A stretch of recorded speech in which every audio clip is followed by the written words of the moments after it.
Today, in the subject of the manufacturing process, we are continuing the Unit 7, joining process. And today we will study about the physics of the welding. We have studied the different type of the joining process, fastening process, soldering process, brazing process, solid state welding process, and we will continue for the physics of the welding.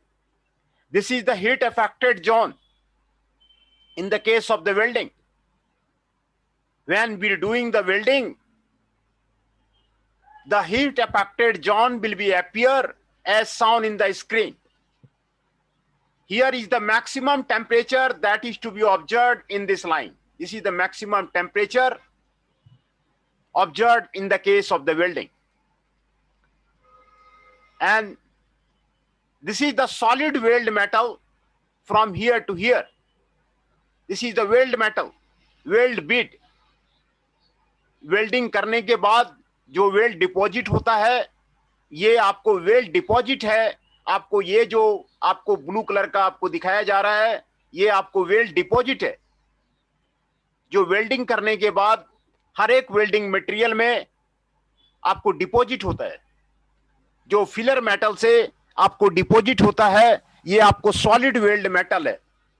दूसरा जो आपको yellow आपको boundary दिखाई दे रहा है, ये आपको solid liquid boundary है. ये आपको सॉलिड लिक्विड बाउंड्री है. इसमें आपको इंटरफेस हुआ है, आपको जो पैरेंट मेटल है उसके साथ में आपको इंटरफेसिंग है. आपको सॉलिड लिक्विड बाउंड्री है ये. एंड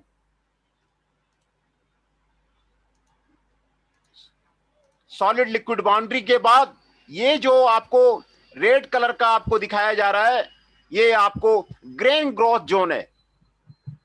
ग्रेन ग्रोथ जोन जो आपको अपीयर हुआ है वेल्डिंग में टेम्परेचर के बढ़ने से ग्रेन में आपका ग्रोथ हो गया है.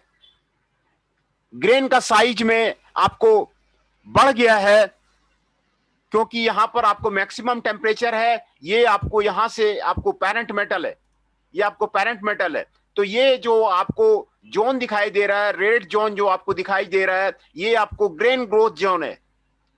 यहां पर ग्रेन्स का आपको ग्रोथ हो गया है. और ये जो आपको जोन दिखाई दे रहा है, ये आपको रिक्रिस्टलाइज्ड जोन है. इसमें रिक्रिस्टलाइजेशन ऑफ द स्ट्रक्चर आपको टेकन प्लेस, आपको रिक्रिस्टलाइजेशन का आपको taken place in this zone. ये आपको इस जोन में रिक्रिस्टलाइजेशन आपको हुआ है. और ये जो जोन है आपको पार्शियली ट्रांसफर्ड जोन है.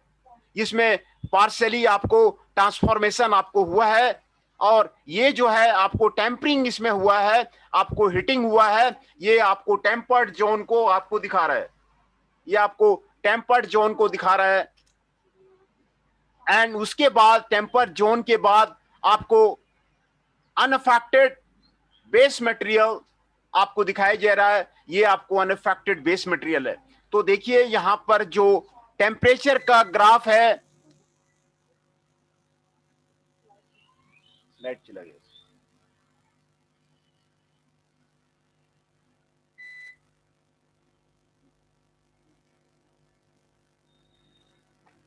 लाइट चला गया, लाइट चला गया।